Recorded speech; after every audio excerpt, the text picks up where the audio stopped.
Okay, so now I want to show you how to actually set up your Swivl with your iPad mini. I assume that you can unbox the iPad mini and the Swivl. The order that you should probably go in, you don't have to go in this order. There's no restrictions on what order to go in like with the older version of the Swivl. But what I would suggest first is to take out the remote, and the remote is actually inside of the Swivl. So it's this back panel here. You'll see that it flips up, and then inside you'll find the remote. Okay, and I'll show you how to use this remote later on. Right now I'm just going to show you how to set it up. So I'm going to take my remote out. I'm going to put my Swivl back down. What you want to do is hold the power button on the Swivl. You'll see that it goes up and then back down. That's normal. And then you'll want to click and hold the power button on the remote. Now I've noticed that the remote, you have to hold the power button longer than you would expect. So that again is normal. I just want to let you know. So you'll notice that when I turned on the Swivl itself, a green light went on, and that was with this sync button. So that means that your iPad has been synced to the Swivl. And I already took care of all that. It's connected through Bluetooth. You're good to go unless you decide to hook up a different device to your Swivl. The other light was red when I turned it on, and when I turned on the remote, it turned green. So that's just indicating that the remote and the Swivl are synced up. So that's very, very important because that will allow the Swivl to follow my remote, which you can see it's following it back and forth. So this part's all ready to go.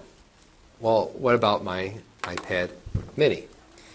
So what you didn't see is when I turned on the Swivl, I actually got a little message on my iPad screen. So you can see it there. And this will happen on your iPad mini as well. When you turn on your Swivl, it will come up with this message asking you to allow access to your iPad mini from the Swivl. Just click on the allow text, and what it will do, it will open up the Swivl Capture app. So you actually don't need to do anything on the iPad mini. Just boot up the Swivl, click allow, and you're ready to go. You'll see that you have two options to capture or capture with slides. My suggestion for now is to just capture.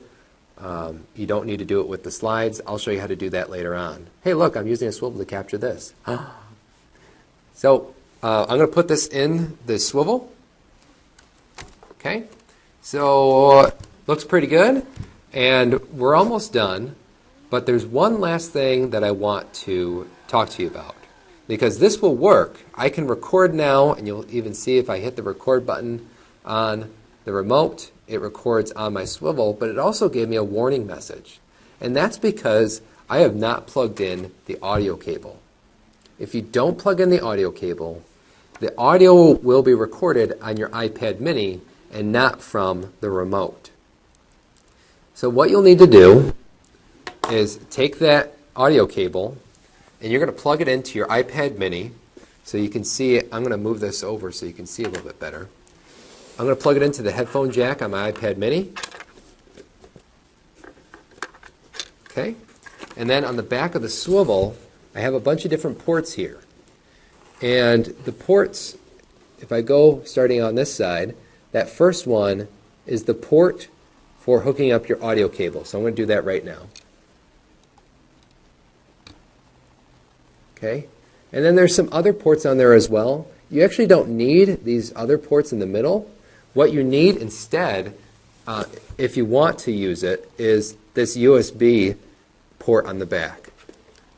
So using the USB port, I can actually plug in my iPad mini charger cable, and I'll plug it into the base station there on the Swivl, and then I'll plug it in to my actual Swivl itself over here. Sorry, I've got the two remotes going. It keeps going back and forth. Okay, so now you're back on me.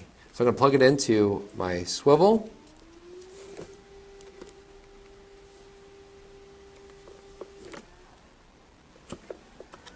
Okay. So it's plugged in, and now it's ready to go.